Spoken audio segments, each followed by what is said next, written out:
Hello everybody, and just here and welcome back to Yuuki Yuuna is a Yusha Washio Sumi no Shou. I was kind of tempted to say Washio Sumi is a hero, or Washio Sumi is a Yusha, but I don't think Washio Sumi is a name of any of the characters. I think Washio Sumi means something else entirely.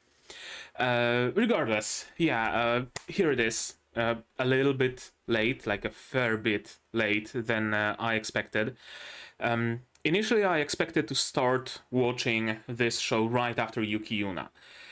Then I thought I'm gonna take a week of a break. Then I thought I'm gonna take another week of a break. And it kind of started, growing and growing and growing, and I didn't, I wouldn't just sit down and record it. So I just kind of, forced myself a little bit. Not fully, but I kind of told myself enough is enough. I gotta record it sooner or later, right? There's no escaping it, is there? I mean, technically there is. Like, nobody's holding me at gunpoint to watch this show, but I like, keeping things neat and tidy and with closure, right? If I started watching some franchise, I would like to finish it, which might ring hollow because I have plenty of unfinished series, but you know what I mean. Yeah, I really was kind of very apprehensive, trying to start watching the sequel. Yuuki Yuuna, the mainline series, really had that effect on me where I enjoyed it for its, like, I don't know, artistic value, I guess you could say, and I enjoyed it as just a good anime, but at the same time the misery kinda tired me out, and I'm very much afraid of having the same thing repeat in this sequel and in the further sequels. So that is the big stopping force here. As I said, I'm not a huge fan of tragedy, I'm not a huge fan of drama. I try to avoid tragedy kind of stories, kind of shows, if I can. So yeah, it really made me not want to watch it. I was thinking for a good while if I maybe should just drop, maybe not drop, but like take a break in this franchise and maybe start another poll on the Patreon with just, the fun, happy shows, right? I don't know, Bookworm, what else is there? Iruma-kun, right? Those, regular, fun, happy-go-lucky shows with maybe a little bit of drama, but nothing, existential to the point that Yuuki Yuuna gets to. But I thought, you know what?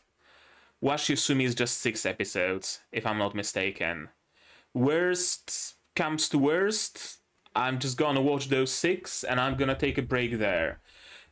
If this turns out to actually not be quite as heavy as Yuuki Yuuna, then I'm not gonna take a break and I'm gonna finish watching it. It's not like I'm committing myself for another full 12 or 24 or however many episodes, because those 6 are like make one package. They're kind of released as like one season, the like 6 of Washio Sumi, 6 of something else, and they're kind of like one. I had trouble finding this show, I'm gonna be honest. It's confusing. There's like movies, and there's this 6 episodes, 2 sequels, 6 episodes each, but sometimes they're treated as a single season. One of the releases that I found had the 2 6-episode seasons as a 13-episode series. It was a mess, but I think I found the correct one.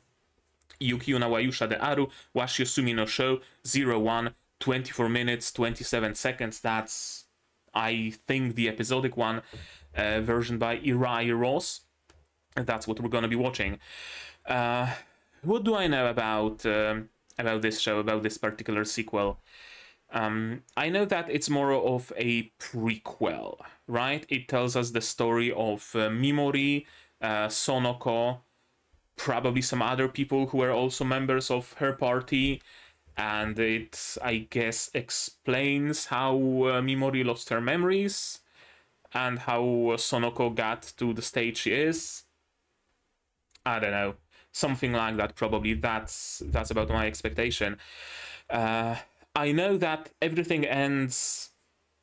I don't want to say everything ends well, but I know that Mimori survives. I know that Sonoko survives and even, you know, gets better, heals. So I'm gonna be watching it with less of a heavy heart, knowing that they get, you know, more or less of a good ending. I'm not sure about the other members of their party. I think Sonoko mentioned them, that like she can't even see them anymore. I just don't know if it's in the context of all of them being dead or all of them being maybe somewhere else scattered around the island, and because she's bedridden she can't exactly go and visit them, and they are probably bedridden as well, so they can't exactly go and visit her, so maybe they're alive as well. I don't know, honestly, I'm not sure. I like to think that they see a good ending. Hopefully this series as a whole sees a good ending, right? Like, I don't expect a, you know, magical event to happen where the entire world suddenly becomes habitable again and all of the people who died get brought back from the dead. I don't expect anything like that, but I would be very happy if the series ended with the world becoming habitable again, empty and ravaged, right? And a complete fucking desert everywhere, but without the... I wanted to say without the noise. I've been watching Tiabu's reaction to Symphogear and I got noise in my head. No, not the noise, the vertexes, right? So that maybe, you know, it's that, you know, hopeful accent of, sure, the only remaining people are on this island, but from this island forward, humanity can spread again, right? We can sow some grass outside and slowly make the world more and more habitable and spread, multiply, right? Maybe. That's my hope, but I don't think the series as a whole is finished yet. I know that season 3 is out. I don't think it's the last season though. So probably the whole entire story is not over yet, so I guess we'll see. But again, I'm hopeful for an overall good ending. Anything else that I would like to mention before starting this video? I don't know. I'm not sure. I don't think so. Maybe one thing, like a bit of housekeeping, I guess. I'm gonna be having a seasonal stream soon because another season is starting, so you will probably see this episode on YouTube before that stream starts, so go check it out. I'm gonna be going through, you know, upcoming shows and discussing them, and it's gonna be fun, as it is always every single season. And right, and my channel finally got access to A/B testing of thumbnails, so if you start seeing like different thumbnails for my episodes, that means I'm experimenting with that feature a little bit, so, you know, don't get scared. No, why would you be scared of different thumbnails? Yeah, don't worry, it's just an experiment that I'm gonna be doing, maybe, if, you know, I feel like it. Right, I'm stalling again. I'm stalling because I'm afraid, really, of watching this show, but show must go on, right? And I'm already sitting here, I'm already recording, so might as well go the full mile and just watch this fucking episode, right? Shall we? Shall we do it? Yes, we shall. We probably shall, shouldn't we? To do it, you will of course need your subs to follow along with me. Subs by, again, Irairos. It's the multiple subtitle version, 1080p. Maybe there are better versions, but this one had the most seeds, so I was able to get it the easiest. There was one other version of fan subs, the 13 episode release, so I had no idea what's, you know, wrong with it. Why is it 13 episodes? I would rather not risk it, so I didn't use that one. And there were also some comments that the typesetting and stuff were bad. I know there is a horrible subs, I think. Yeah, horrible subs version as well, but it had very few seeds. Irreversibly was seeded in 1080p, so this is what we're watching right now. If you want to match the version perfectly to mine, of course. If you have any, better subs, maybe, or if you believe that irreversibly are bad or something like that, let me know in the comments. We can always adjust. I can always use different subs, different release. It's not a problem. I'm going in blind, so, I'm going with the first convenient option. Right, so, subs. No, not yet. Sound, because I gotta hear what's going on in the show. And support the channel if you want to monetarily on Patreon, YouTube down below, or not. Share my content, spread the word, costs nothing, helps a lot. And on Patreon you get early access to Yuuki Yuuna if you so desire. And with that, we can start watching episode 1 of Washio Sumi in 3, 2, 1, go!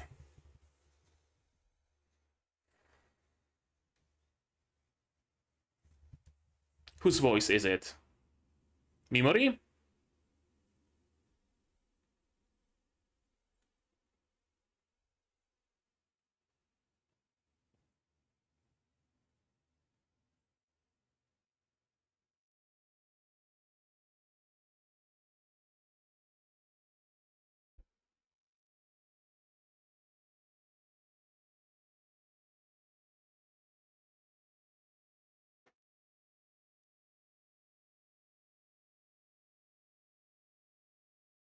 Mimori. Right? Right. Some sort of a... I don't want to say Shinto shrine, because their religion isn't Shinto. They believe in the, holy tree. But some sort of a shrine. Okay. So a rich lady.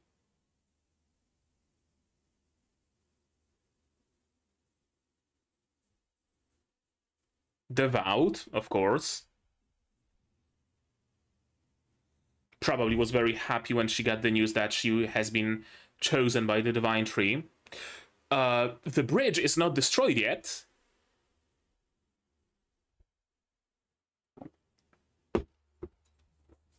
I thought the bridge was destroyed when the whatchamacallit, the Vertexes attacked and this island was like ripped out of reality, and that destroyed the bridge.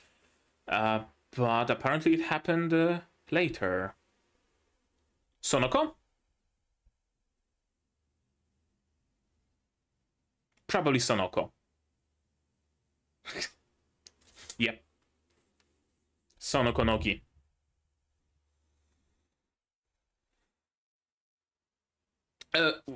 Right, duh.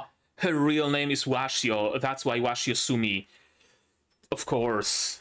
I forgot that she's not really Mimori. I guess third member of our party.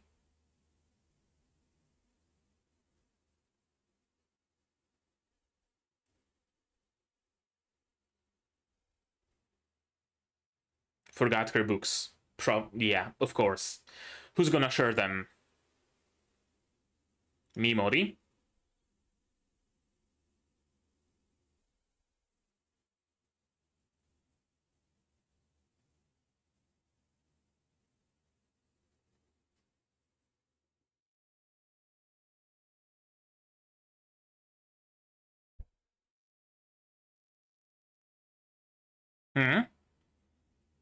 Forestization? Forestization. Yep. Bells? That's a lot of bells.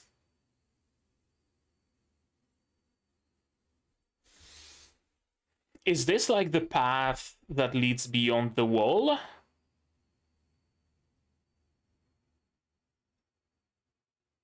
Okay, so they've already been chosen.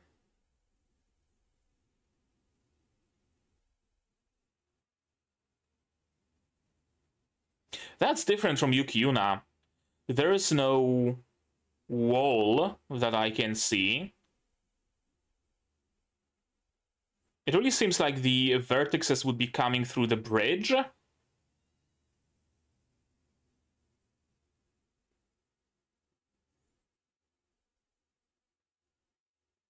But why would they?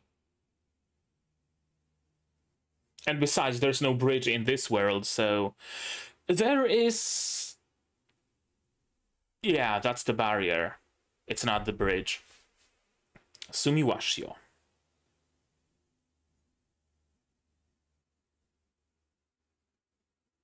Jukai?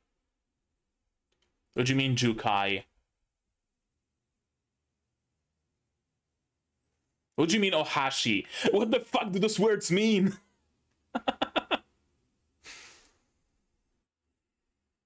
Okay, so I was correct.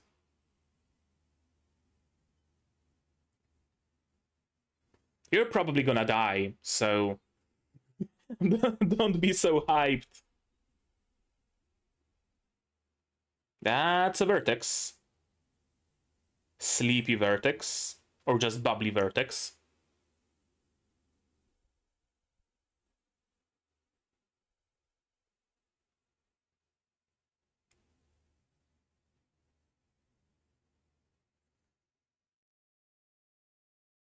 I was half expecting them to have flip phones rather than smartphones, but I guess this prequel isn't that far in the past.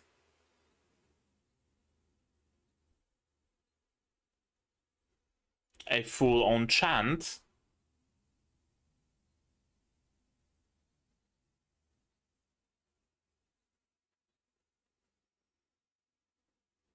Henshin? Henshin.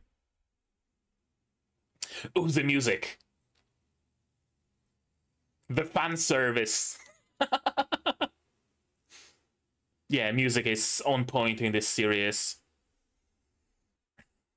Very different looking suits. They look much more technological, right? At least memories. Okay, we get henshins for everybody. Damn, the music's good. Yeah, again, technological looking plug suit, essentially. Double big swords. That's cool.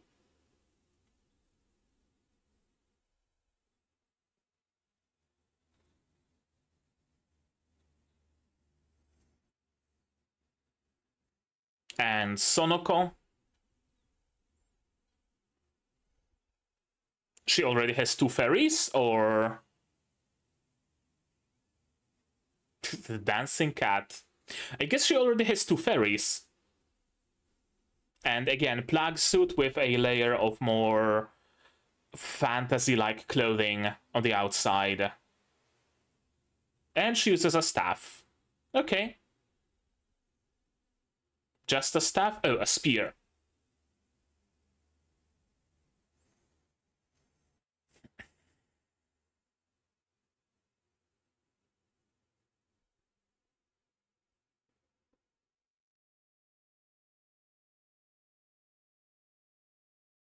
I'm gonna have to double check the designs from the main series, but I don't think they had plug suits underneath their costumes.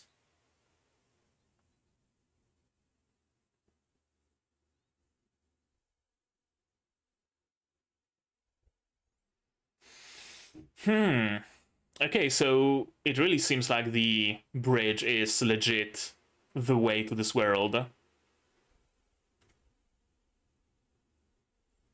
So what happened to it? Did the Vertexes destroy it so that they're able to come through anywhere and not just the bridge?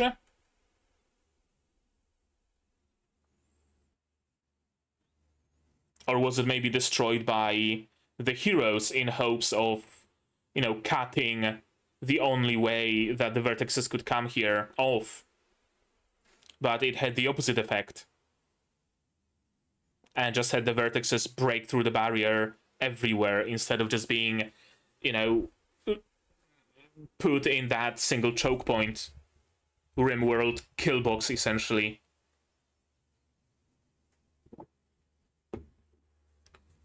Yeah, it can regenerate.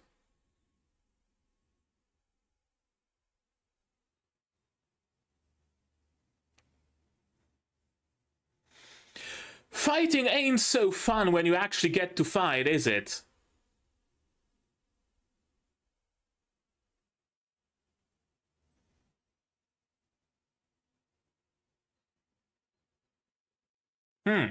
Okay.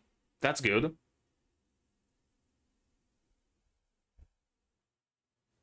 Big bow. Oh, that's a cool design. Charging.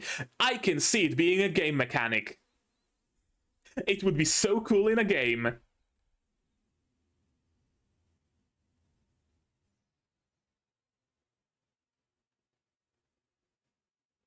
Get stopped. Yeah. I wonder, how did she lose the bow and gain the guns?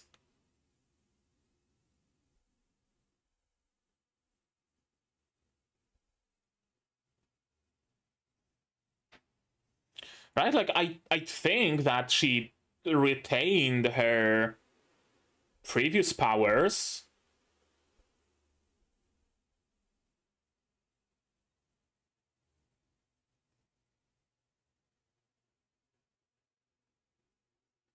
Keep attacking.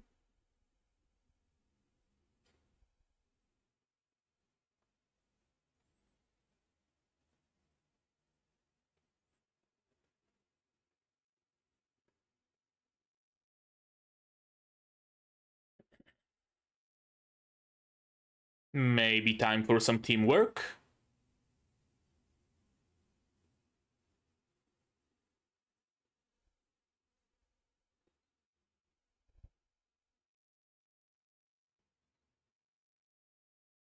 Yeah, that's suffocation.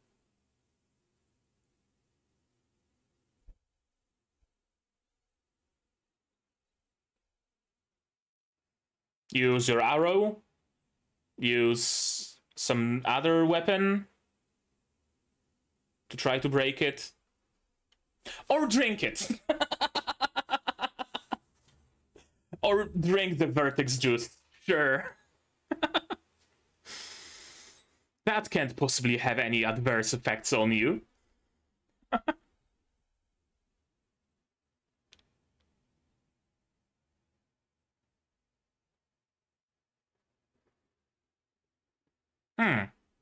That's, I mean, surprisingly not bad.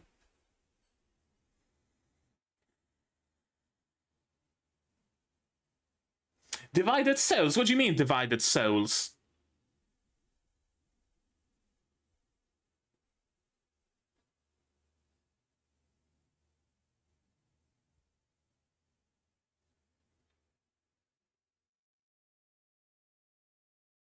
Oh? Let's hear it.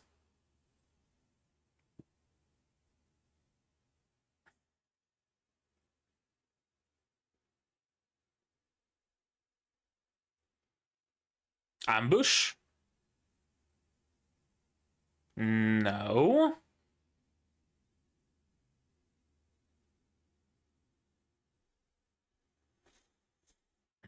Oh, is this how the bridge got destroyed? Because it was allowed to, you know, go through the bridge and just corrode it all, and it was reflected in the real world? Maybe.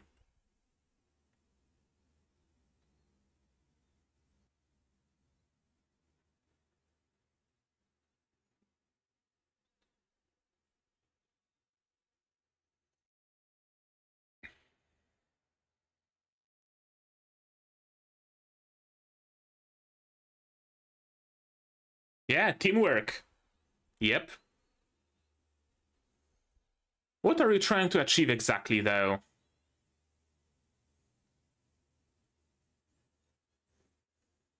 I guess hoping that it can't attack immediately after attacking.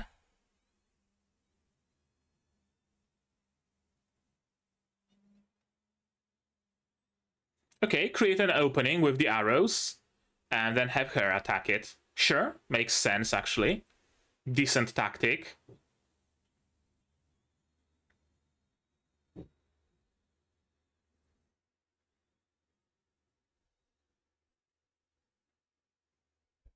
Soul?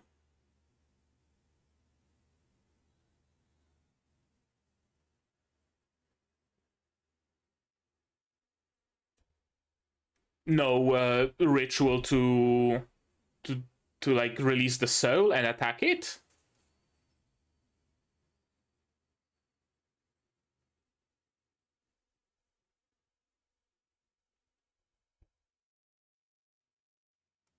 That's a bridge.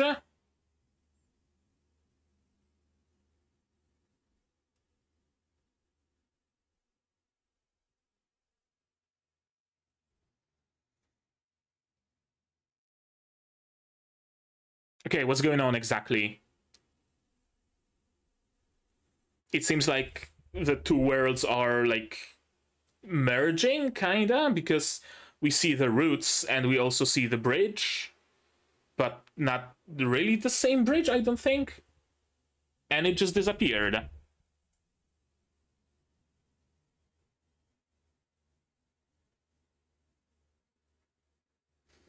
Is it what, before they discovered that you have to kill the soul of the Vertex?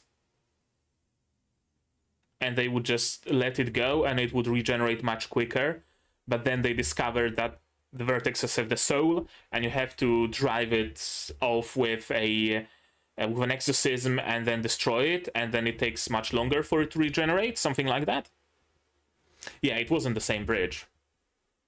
It had those like triangular pylons. This is where we met Sonoko, isn't it?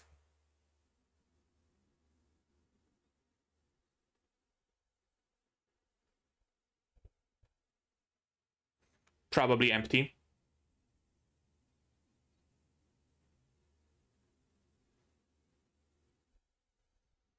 Also, why do you call them Jukai? Is it like a name used before Vertex?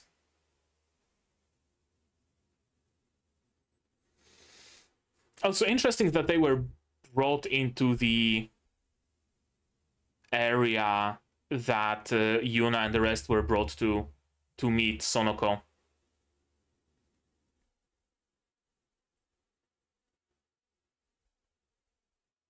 You already have friends, girl.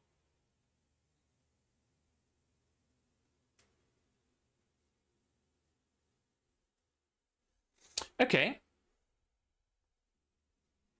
Okay, cool.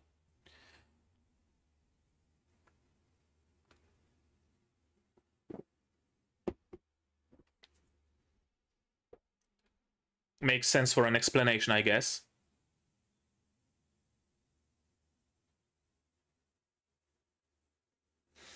Is it the same excuse that Yuuna and the rest got?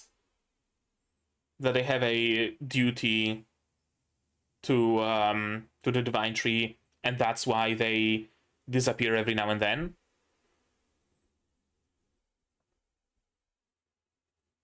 There we go! Friends!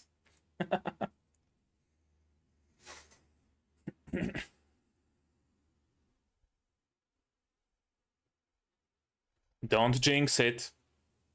Don't you jinx it! Also, how like her to write a fucking speech to her friends at the gelato shop. Yeah. Just cheers.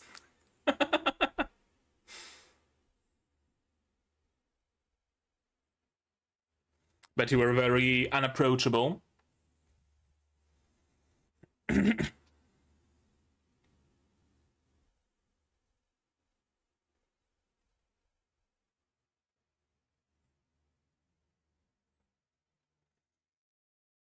I mean, all things considered, they did worse than Yuuna and the rest, but there were some of them had training, right? I forgot her name, I'm sorry. The sisters, or at least the older one, had training. But here it seems like none of them know what the fuck's going on, really. Besides, monster arrive, kill monster, else world end, right? Yeah, probably. That's why there's 3 of you.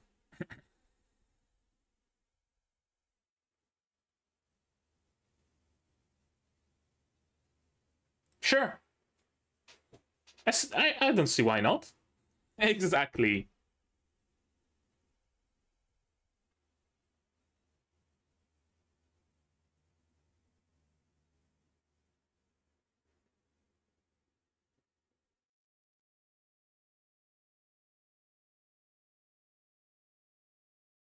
That's your nickname now.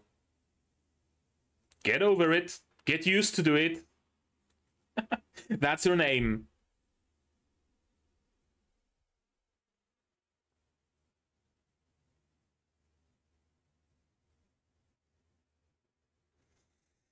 Oh, what would you prefer? Just Washio-san? Yeah, she probably would like it, actually.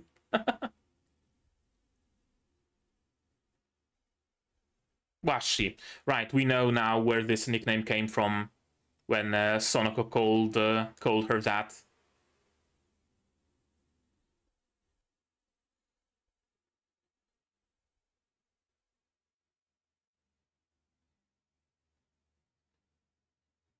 Gin Minowa, right. That's her name.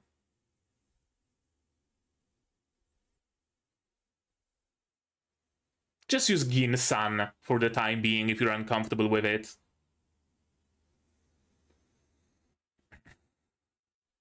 Konimo.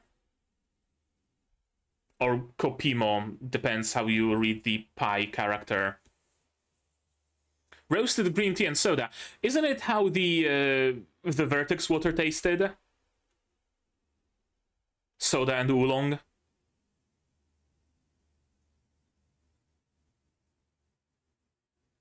Matcha and what?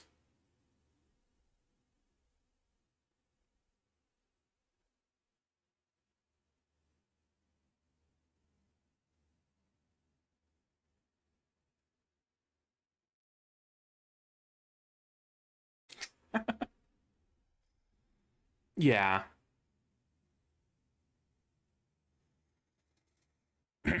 Just gals being pals, you know.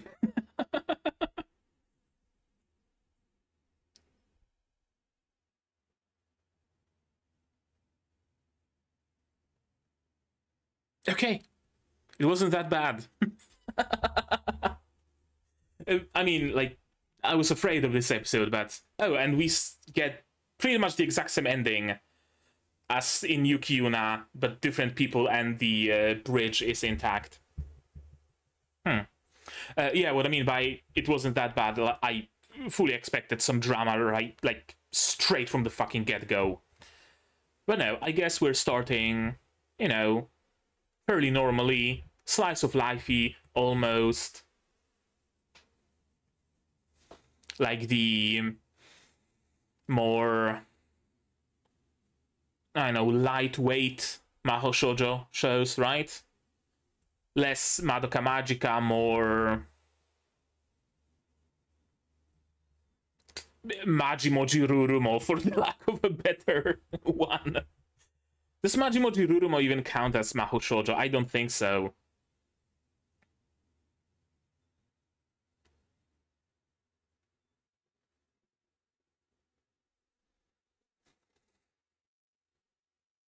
Actually, I probably should watch some classic Mahou Shoujo shows, shouldn't I? Right? Like, everything I've seen so far out of Mahou Shoujo is like, Madoka Magica, Yuuki fucking Yuuna. I haven't seen any, you know, Magical girls, henshin, shoot hearts and cakes at big frogs, and they're happy, right? I mean, yeah, they make the best sacrifices after all.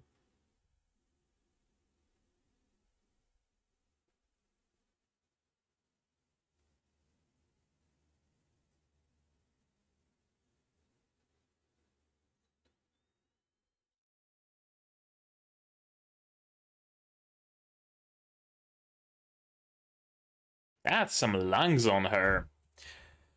Alrighty then. Let's watch it again, shall we? Let us. When I saw this intro with this, you know, very formal writing and those scratched out elements here that I would end up fighting like blank, my immediate thoughts were, we're starting heavy here. We're starting with, you know, in the middle of the fight, Mimori, Sonoko, and someone else are fighting desperately. Someone's lying on the floor, bleeding out. They're already getting traumatized, right? We're starting in medias fucking res. Like, proper in medias res. This was my first thought. But no, we're starting very much like Yuuki Yuuna. We're starting very normally. We meet our characters.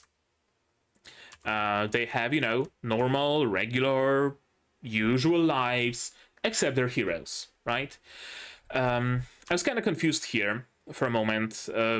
I had the impression for a bit that Mimori and those two other girls might be like servants at some important person's mansion or something like that. But no, she's the daughter, I believe, of this said important person. Yeah, your daughter made the miso soup. What do we have here? Some fish, miso soup with tofu, I think, rice, wakame salad, and some unidentified spheres in the top left corner. Okay, that looks like nice food. Of course, praying to the divine tree. The torii gates everywhere, be it classic torii gates or those like a little bit modernized, but still very much in like torii gate kind of sort of style. It reminds me actually, you've probably seen the like new fucking Assassin's Creed. They use torii gate as an entrance to the village, like a fucking, you know, city gate. I mean, torii gate, it's a gate, let's put it in front of the village, that's the entrance. What the fuck are they doing there? Regardless, let's continue. Never played Assassin's Creed games, never intend to, so it doesn't really matter to me. Yeah, the bridge is still intact. Has like a weird seal on it or something, but intact regardless. Peaceful morning, rich country, strong army. Yeah, the whatchamacallit, the propaganda was already strong back then, right? All the prayers, strong country, strong army, yada yada. Everybody seems to have a motif of the divine tree on their bags as well. In general, it seems like a you know, rich-ish school, right? Like a one that essentially pumps out ojo-samas, you could say, but maybe not at all. Like, we don't know the, you know, baseline standard in this world. For all we know, this could be the baseline standard, right? Everybody is raised to be uniform, to be devout to the divine tree, right? All those things. Could very well be. And we meet our the third member of our party. Bow to the divine tree. We are here today because of the Shinju-sama. Bells. Yeah, wind chimes rather, I should say. Wind chimes picking up. This is cordoned off. It really seems like this is the only way into this world. So what happened?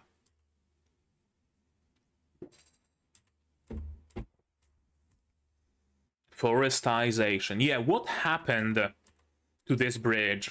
Why do the vertexes nowadays crawl across the wall and ignore this bridge? I mean, the bridge is destroyed, so that's probably why they ignore it, but I'd rather think that if you destroy the only path that they can follow, they have no more paths to follow. But I think it's more like, you know, the path of least resistance, right? Like in structural engineering, you sometimes introduce like purposefully weak points in the design so that you know where exactly the design is going to fail, and you can control how it's going to fail, right? Because if you were to not introduce any weak spots in this design, then you don't know where it's going to fail. It could topple to the left, it could topple to the right, it could topple forward, it could blow up. You don't know that. But because you made the right side ever so slightly weaker, right? Like you lower the density of rebar there, then you know that if the building falls down, it's gonna fall to the right, and you have control over it. Right? There's not going to be any like residential buildings or parks or anything like that to the right of that building in case it topples over, right? Stuff like that. So I wonder if this bridge was such a structural, purposeful structural fault, and someone believed it to just be a fault, and thus decided to get rid of it. If we get rid of the bridge, they're not going to be able to go through, right? This sort of thinking. How much space should I save for Wasuyu? I have like half a page here. I don't think half a page is going to be enough. Kaiju number 8. That one's kind of sort of ending, so I guess I could start Wasuyu here. All right. Wasuyu. There. Bridge was a choke point, a purposeful weak spot. Someone destroyed it to stop Vertexes, but they just started entering elsewhere. Right? This bridge allowed the Taisha, probably allowed the Taisha to control where the vertexes enter this world. With the bridge being destroyed, you have no control. Because everywhere around the island, the wall has the exact same strength, so it makes no difference for the vertexes where they enter. Right? Probably what it is. Interesting to see something that isn't the tree roots in this world, right? Like this on the left almost looks like a, I don't know, it doesn't look like the barrier that we've seen in the main season, I don't think. And it also kind of stops. And I think we had like aerial shot of the bridge somewhere. Maybe not. No, we did, but I'm not gonna look for it specifically. But yeah, the roots kind of like converged into a single line, forming the bridge, right? And here we see the first vertex. Very different design from the vertexes that Yuuna and the gang fought, isn't it? Like, we know that vertexes, you know, get rebuilt and regenerate and go back to the fight. So I would expect the same designs to be reused over and over. But apparently, the vertexes used to look different. Maybe they adapted? Could be that they adapted. Maybe it's not so much that humanity discovered that vertexes have souls, but rather vertexes started forming souls as, you know, last ditch effort kind of thing, maybe. I don't know. I don't know how adaptive the vertexes are, really. That's the enemy indeed. When it crosses the bridge and finds the way to the Shinju-sama, the world will end. Yeah. Chant. Our girls, and by our girls I mean Yuuki Yuuna and the gang, they don't use chants, I don't think. Also, the design of the app is a little bit different. Yeah, it really seems like a previous iteration of the system, almost, right?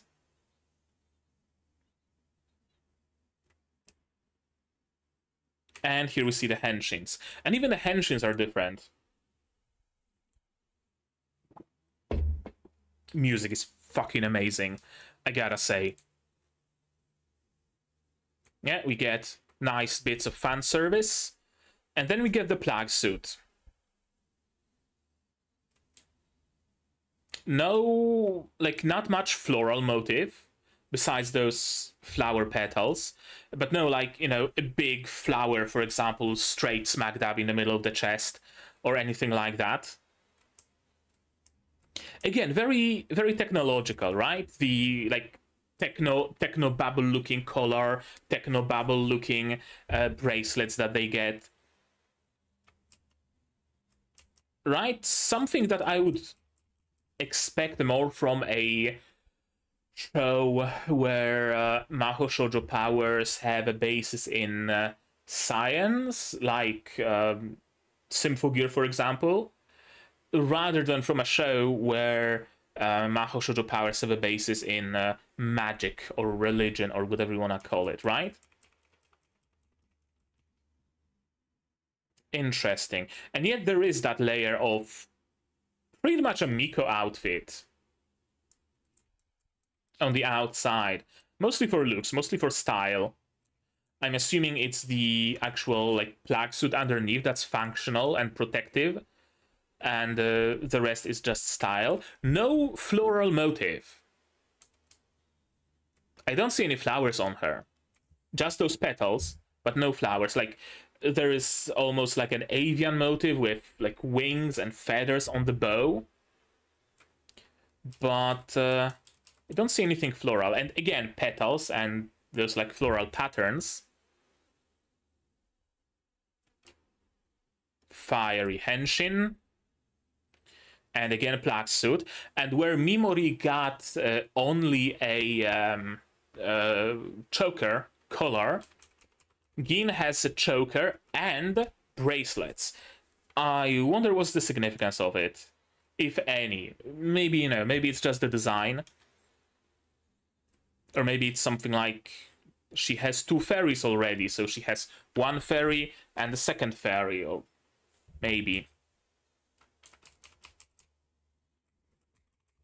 This is a nice shot of her hand. Yeah, this, like, very, very, like, I wanted to say comic booky, but no, that's not what I mean. Very, like, very early anime, like, probably not 70s, but like 80s, 90s. They often had this, like, over stylized almost style, right, where the colors were just neon, and you would often see very stylized shots like this, be it of, like, half a face of a character or a fist or something like that, right? Very reminiscent of that. I really like that one particular frame. Again, petals, some gems on her weapons that are like a cross between a sword and an axe. Lots of fire. Lots of flower petals. And again, no floral motive. Except, like, the rose in her hair.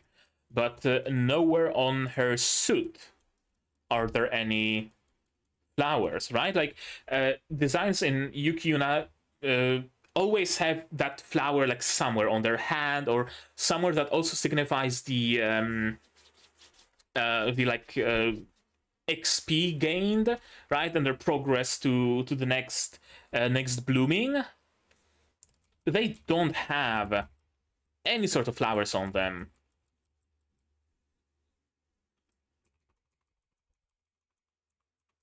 And also the plague suit underneath is very like distinct from the outerwear. And here we have Sonoko. She has a cat and a chicken. We actually haven't seen any fairies, have we? No, we haven't. So is the chicken and the cat even fairies in the first place? Like, we've seen Sonoko have the cat in her backpack. So maybe it's just, you know, her mascots, the mascots that she likes so much, make a part of her henshin.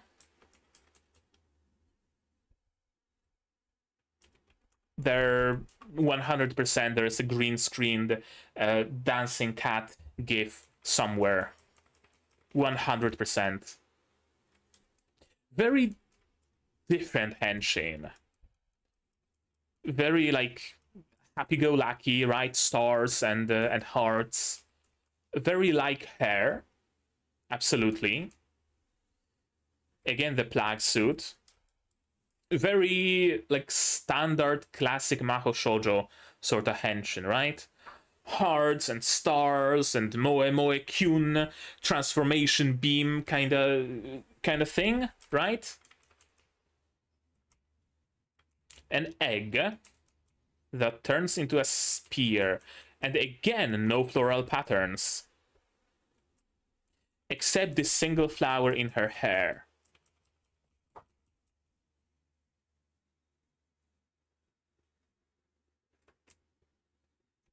Yeah, she has a spear. And I think Mimori has a flower on like the back of her head, right? It makes the like hair clip that holds her hair up. I think that has a flower motif. I want to look real quick at Yuuki Yuuna season 1 designs, because I want to check if they had this like layer of plague suits underneath. I don't think so, actually. Or at least it wasn't as apparent.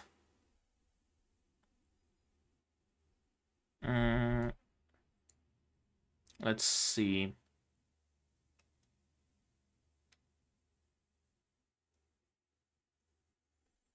No, I don't think anybody had plague suits. Like, you can see bits of like naked skin underneath. Yeah, like you can see Yuna's armpits, for example, pretty well. I don't know if it's maybe like season 3 design or something. This is season 1. Yeah, you can see their skin under the costume. Yep, there is no plague suits. Right? Like window capture, this one, right? Like you can see pretty much everybody has their armpits exposed. There's no plague suit layer. So it has to be like a different henshin technology? I don't know. I don't know. I'm gonna note it down actually. Different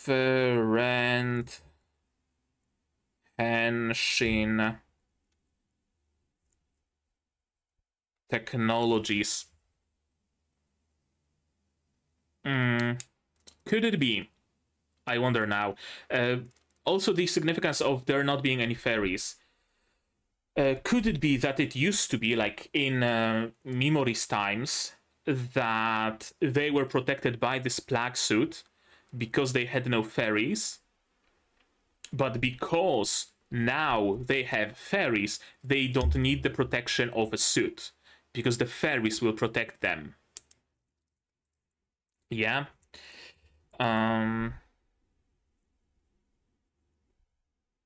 Plague suit used to protect them.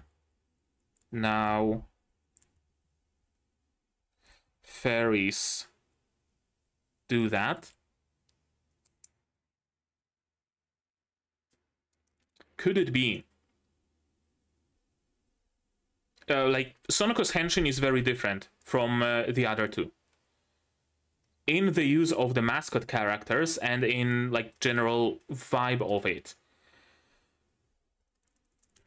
Could it be that the fact that she uses the mascots in her henshin somehow matters? Taisha notices, and they start giving everybody mascots in the form of fairies? Like maybe one of the plushies that Sonoko has suddenly gains sentience and protects her, and they figure out, hey, if we could replicate it, it's actually stronger than the plague suit. I might be onto something. I think I might be onto something, genuinely. Sonoko's use of plushies in her henshin lays foundation to fairies. I might be onto something, I think.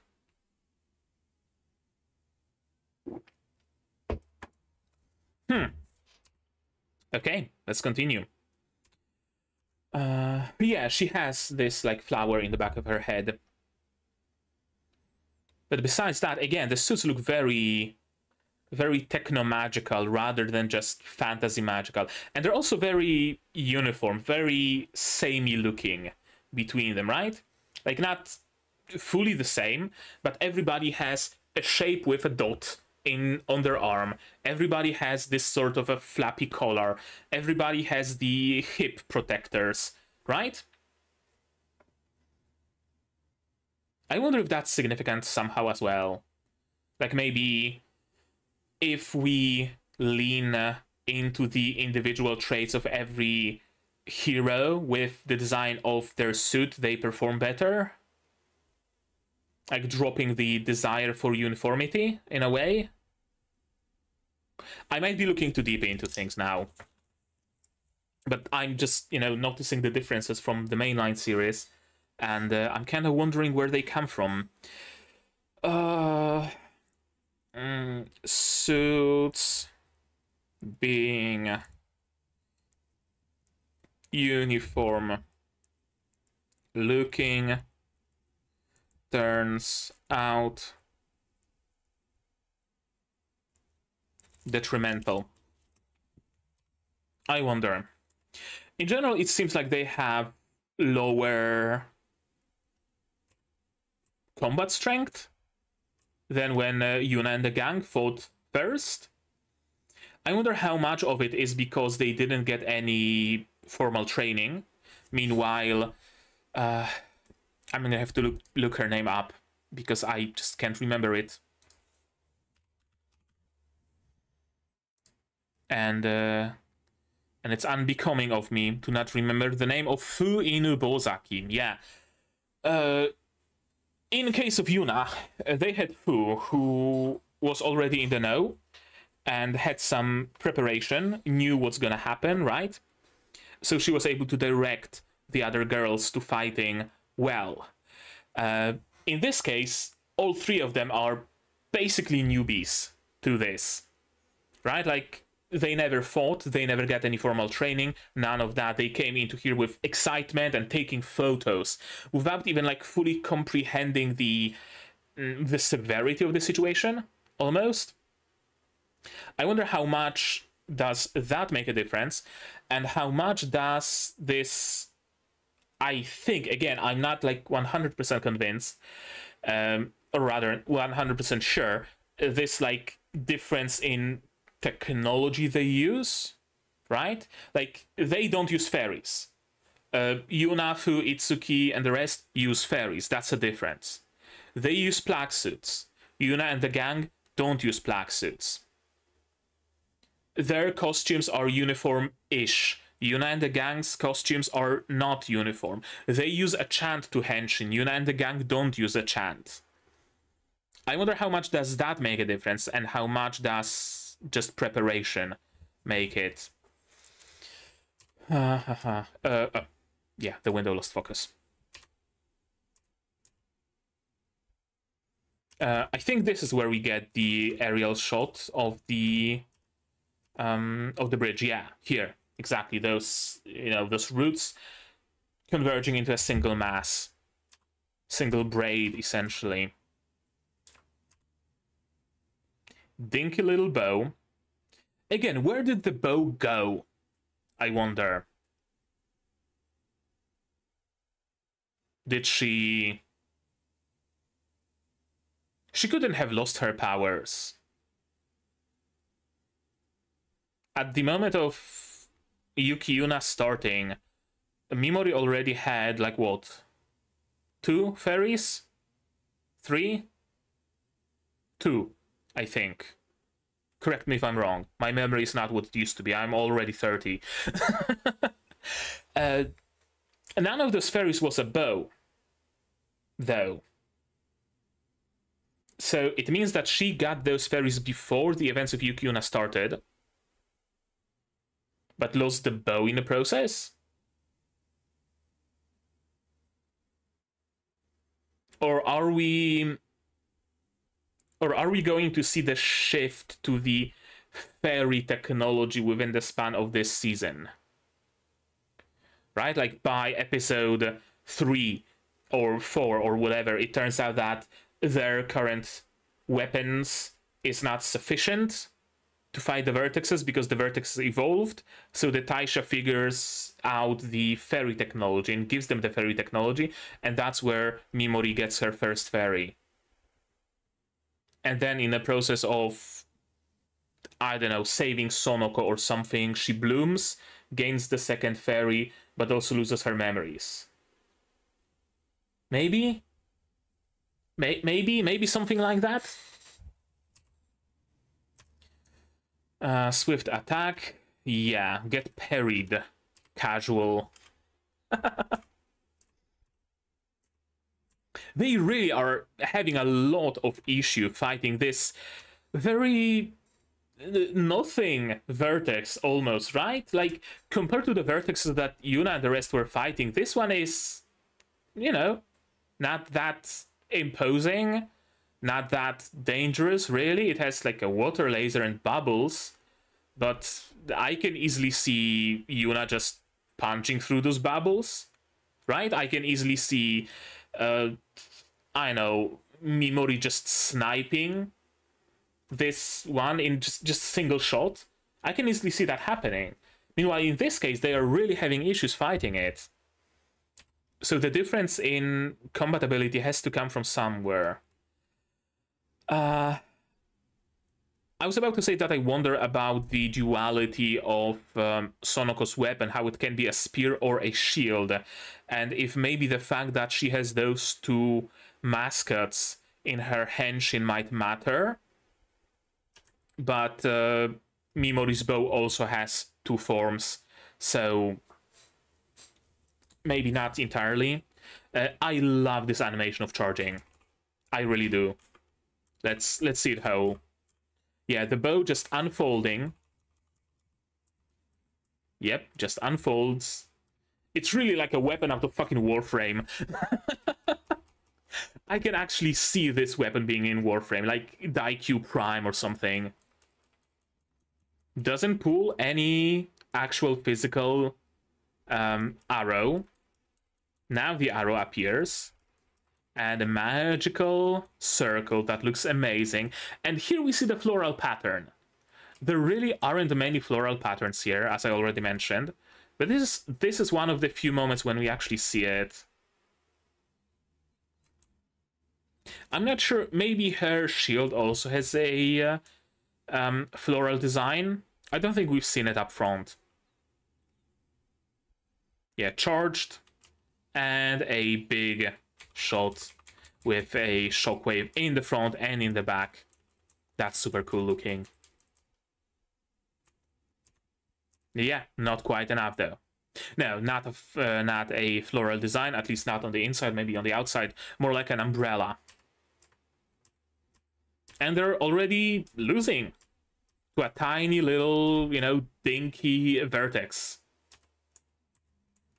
In part, probably because they're not cooperating properly.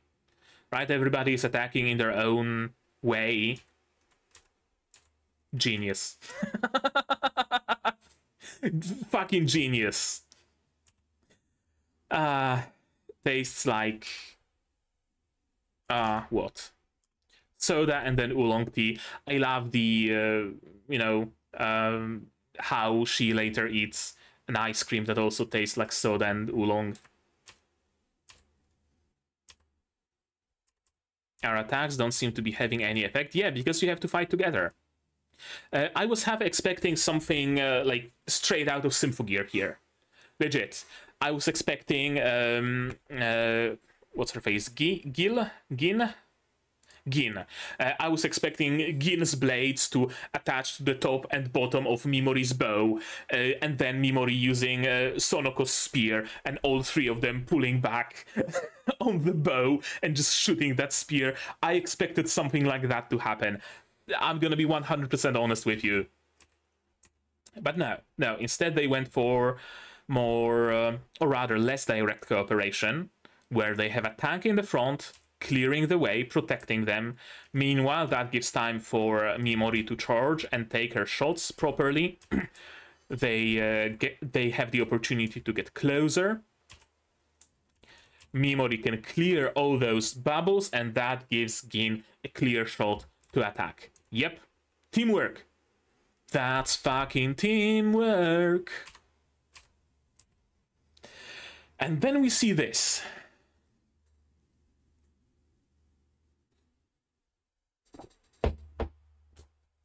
But I'm gonna be honest, I have no fucking clue what I'm seeing right now. Initially, I thought that it might be the bridge, right? Because it kind of looks like a bridge. But and the dingling like wind chimes, right, made me think that maybe the two words are kind of merging, collapsing together, or something like that. But no, it's like weird particles. Yeah, the particles that like border the bridge, they start glowing and like attach themselves almost to the remains of the Vertex. Light from the heavens. Weird triangular pathway forward. Almost kind of looks... It looks like a path of very, very tall torii gates. I think that's what it is. They're simply so tall that the perspective is skewed and they look like triangles. Yeah, I think this is a path of torii gates. No soul out of the Vertex.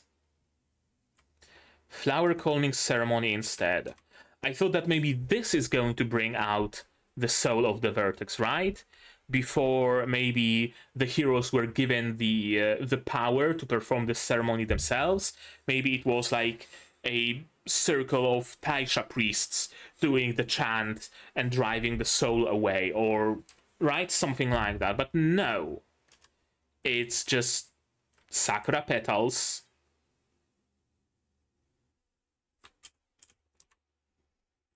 falling, and white light. And then the remains of the vertex just disappear, wiped away by a couple of sakura petals.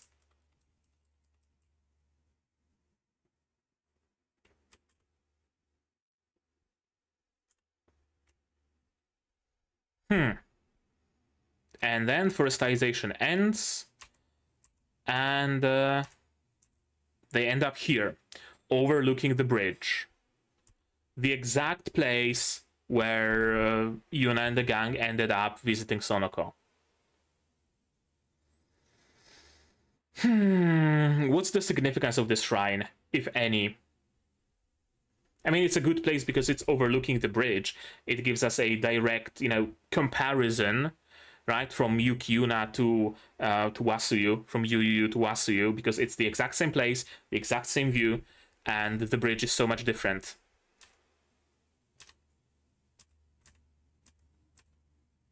It was a narrow victory, indeed. Couldn't have won against it on my own. I like her bit of character growth here. I really, really like it. She's like, I couldn't have done it on my own.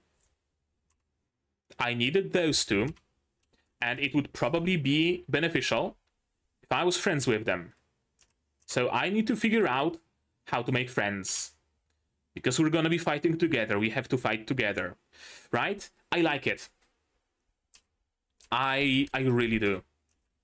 And the explanation is important duties to fulfill for the Shinju-sama. Yeah, just no explanation, just important duties. It seems to be a little bit more out in the open than it is in Yuuki Yuuna, in Yuyuyu, isn't it, right? I don't think in Yuyuyu anybody knows that the girls are even disappearing or doing anything. Maybe the Taisha covers for them after the fact, but here it's almost in the open, right? They're doing important thing for Shinju-sama. They're gonna disappear sometimes suddenly, but such is the power of Shinju-sama. It can summon its devotees whenever it desires, or right? The general populace gets some sort of an explanation. Yeah, let's get a celebration started. At a shopping mall that looks very normal. In general, the world looks very normal outside of, Vertexes. This is so like her. Writing the whole entire fucking speech on, formal paper, right? She probably spent the entire night with a, with a brush, carefully calligraphing every single character of this speech. But yeah, that's not what friendship is about. No need to be so, official. We're friends now, are we not? We are friends, are we not? And our interests are the same. We collaborate and trust in fate to parcel out the blame. Laying out the and secrets hidden. Who to trust. Because victory is the story written. That's Count of Monte Cristo musical. I don't think I really trusted you guys. It's not because I hated you guys or anything. I'm not good at relying on other people. Yeah, but now we're gonna have to learn to do that. Because I'm really glad that she understands it so quickly. So fucking quickly understands. I'm not good with trusting other people. I would prefer to do it myself, but I can't. I need other people. So I'm going to start relying on other people. It's the only logical conclusion. She's not, hard set on not collaborating with anybody ever, or, she doesn't need convincing to, join us and work with us. She's not being a tsundere about it. None of that. Yeah. And she probably wants friends. That probably helps a lot. That she genuinely wants to have friends. Sumiske. Yeah, not her favorite. Sonokorin, her favorite. Washi works, and that's what we get used to. Washi, Gin, and Sumiske. Amazing gelato. Roasted green tea and soda. Yep. I guess she would like Vertex water. Vertex juice. Soy sauce bean flavor. Okay.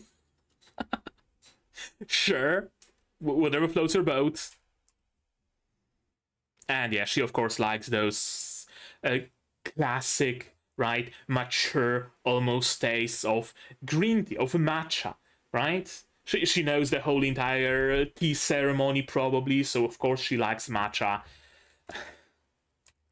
And yeah, we're doing the things that friends do. Right?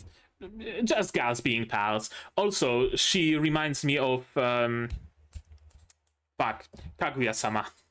Especially with the hairstyle of the like tuft of hair being lifted up. She looks just like fucking Kaguya. And yeah, we have friends now.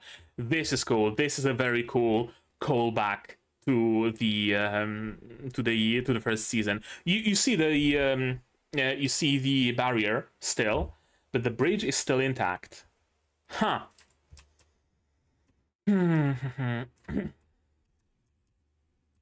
Bits and pieces from this episode.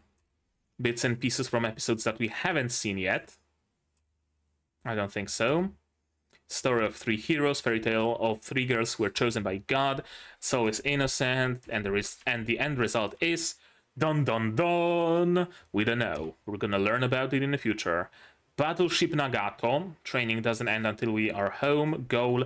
I'm assuming this is just a bit of a misdirection, and the next episode is not actually going to be about training hard to defeat the Huns, but rather training hard for a sports festival, and they're gonna be playing kickball, and someone's gonna score a goal, and she's gonna be very happy about that. Probably what's gonna happen. Probably. But what is for certain? There it is. Yeah, what is for certain is that I want to check out the characters. Yeah, like we know the voice actresses of Mimori and Sonoko, and I guess Yuuna is also going to appear, maybe at the end, right? Probably. Aki, we don't know who she is, and Gin is also a new character, so I want to check out their VAs. Gin is voiced by Yumiri Hanamori, and Aki is voiced by Rina Sato. Come on. Yumiri Hanamori voiced... Let's see. Oh, Nadeshiko from Eurocamp. Hoshino! Really? Really? Really? That's the same voice? Okay. I wouldn't have said, but I'm gonna trust Annulist. They have no reason to lie. Someone from Undead Girl... Oh, Vera from Undead Girl Murder Force. Who else do we have here? Evil Eye from Overlord. Akira from Yofukashi no Uta, apparently, as well.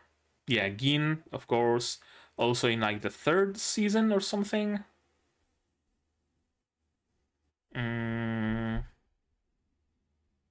And some other characters as well. Popuko, but again, who hasn't voiced Popuko? If you're unfamiliar with my who hasn't voiced Popuko, yeah, exactly.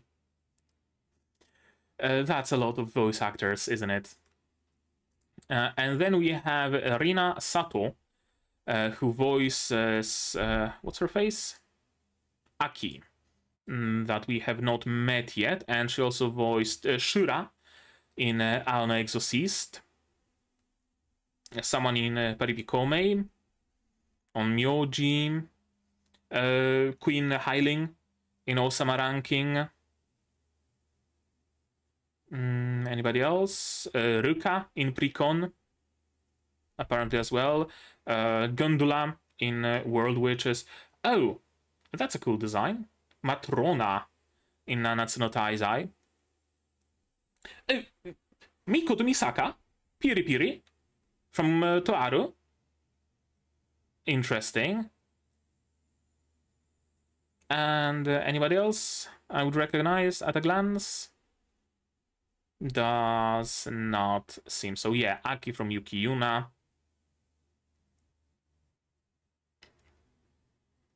And that's it. I wonder if I should be checking out the staff, but I don't think it's necessary. I don't think the staff changed particularly much between the seasons. Did I want to check out anything else? I don't think so. I think that's it. Yeah.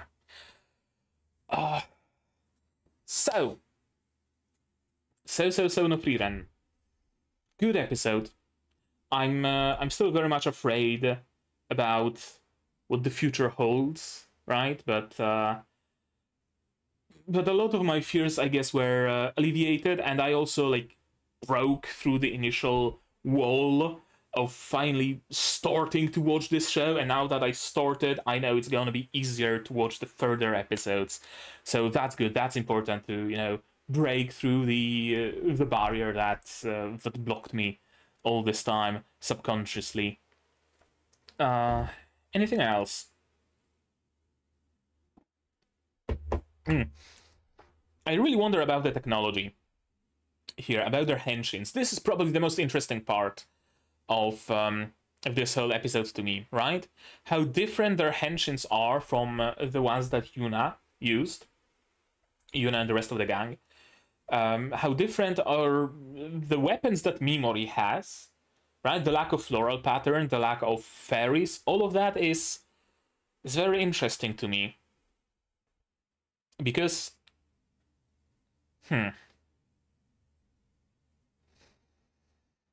I wonder, at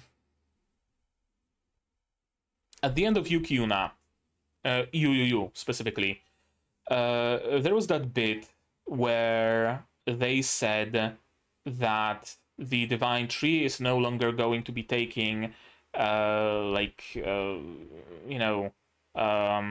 sacrifices, right? All of their everything they lost was given back to them, and the divine tree is no longer going to be taking anything from them should they henshin if they need to.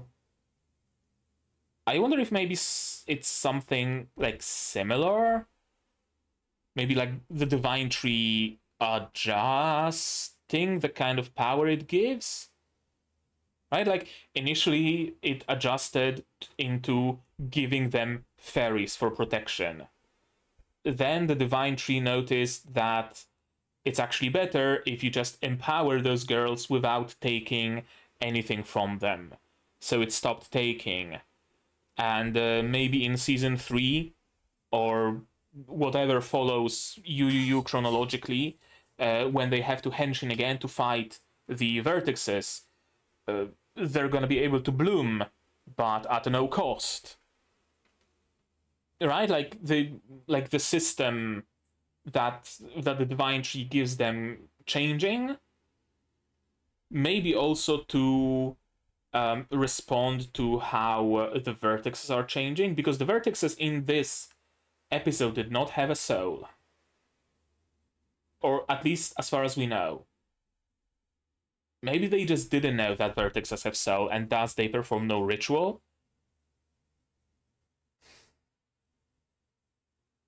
Things are changing.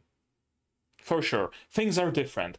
And it really makes me wonder what's going to be different in the future, because I think that the divine tree will keep to its promise of not taking away like sight and hearing and stuff.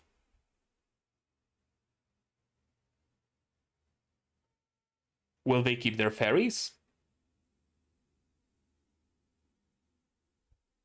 What's gonna like power? Yeah, I was about to ask what's gonna power the divine tree if not the sacrifice of memories and the liver functionality. But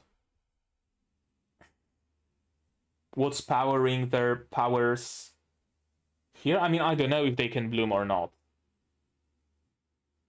They don't have the indicator, so maybe it just comes as a surprise, right?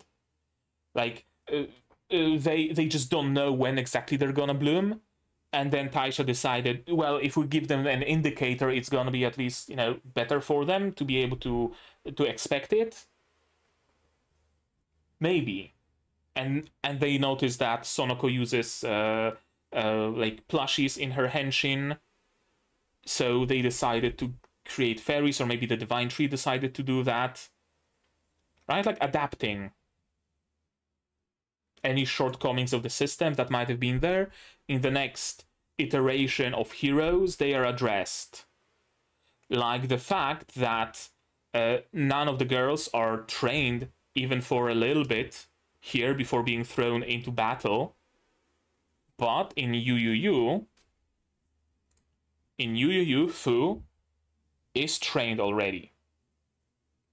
So they also figured, that's actually bad if we just send, you know, untrained teenagers to fight, so let's train them. Let's give them fairies, because Sonoko proved that to be useful. Let's give them an indicator for blooming, so that they are not surprised by it. Right? Maybe. It's, in general, it's one of my favorite things in just media in general. Growth. I fucking love growth. I love it when an anime character gets to wear different clothes. I love it when they get a new weapon. I love it when they get a new armor. I loved whenever they made whatever modifications to the henshin system in Symphogear. I was always super hyped for, oh shit, they're going to integrate this now. Oh, that's gonna be dope, right? I always loved this. I love playing games when I have visual progression, right? I get a new piece of armor and I can wear it, and holy shit, I have a new armor. Right? The pants are blue and the chest plate is purple, but it doesn't fucking matter, right? It's new, it's cool. One of the reasons why I couldn't get myself to play Black Desert for much, because there was zero fucking visual progression, and it really demotivates me from playing.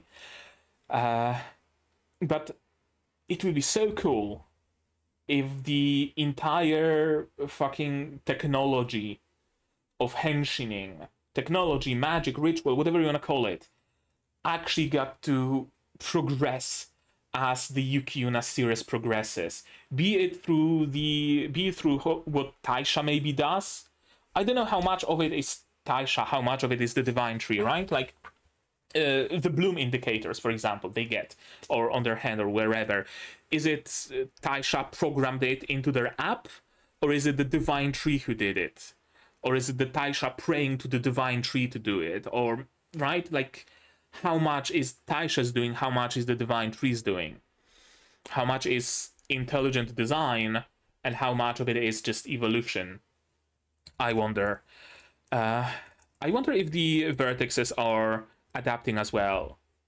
I really, really, really am curious whether in Wasuyu vertexes have a soul, but people simply don't know about it, so they don't try to take it out and they don't try to destroy it. Or do they not have soul? They just formed a soul later on in response to maybe fairy tech. Somehow, for some reason, right? Maybe something like that. It's dope. I'm looking forward to that. I'm not looking forward to the inevitable tragedy and drama that's certainly going to happen. I'm not, but I'm looking forward to the changes in the system, to being able to, you know, figure out what changed, and the growth and all of that. Because why would Mimori lose her bow? That's the biggest question I'm having here. Why would she lose her bow? I have no clue, but I wanna know, so I'm gonna keep watching. Okay, that's an hour and a half, so I should probably stop here, shouldn't I? Right? Yeah, I'm gonna stop here. If you want to watch the next episode, it might already be up on Patreon, so go there and check it out. But right now, that's gonna be it from me for today. But you guys, you tell me, what did you think of this episode, my reaction, my theories, stuff like that in the comments down below. No spoilers, please, I beg of you. I recently got a very lengthy comment on one of the yuyuyu episodes, and I get suspicious of it because it was so lengthy. I posted it on my Discord, and I was told that it actually contains spoilers, so I didn't read it. And I would love to read it. I love reading the comments, but I'm not gonna read them if they contain spoilers, so please no spoilers. If I experience this series blind, it's gonna be better for me, it's gonna be more fun for you, so again, if you want to talk spoilers, you can do that, again, on Discord. There's a special, Yuuki Yuuna channel, you can use spoiler tags and stuff like that. Like this video if you liked it, subscribe to be notified of future videos, not only Yuuki Yuuna, but also Kaiju number 9, number 8, Sentai Daishikaku, Spice and Wolf, Kaito Otome, Unnamed Memory, and next season starting soon, so keep that in your mind as well. Click the bell to be notified when those videos go out and when I go live with my seasonal stream, for example. Support the channel if you want monetarily on Patreon down below, where for $10 a month you get early access to Yuuki Yuuna and other non-seasonal shows in the future, and for just $1 you get a role on the Discord and a place in the credits. You can also support me directly on YouTube via membership, super thanks, super chats, and if you don't want to spend any money whatsoever, you don't have to. Share my content, spread the word, it really helps a lot. One of the biggest growth spurts my channel went through was when I started doing Symphogear series, and Symphogear fans started sharing that series with other Symphogear fans, and my channel just went whoop straight up, so it really matters a lot. And with that, I guess that's gonna be it from me for today. So as always, you guys do all the good stuff, and I'm gonna see you in the next one. Cheers! And here's my wonderful Patreons: QB without the Nedze, Reine, Yuki Ally, Ishtamu, Dr. Ward, Akamancer, Marsh, Vassal, and Hans Peter. And you can join them if you want without having to, I don't know, be choked by a bubble.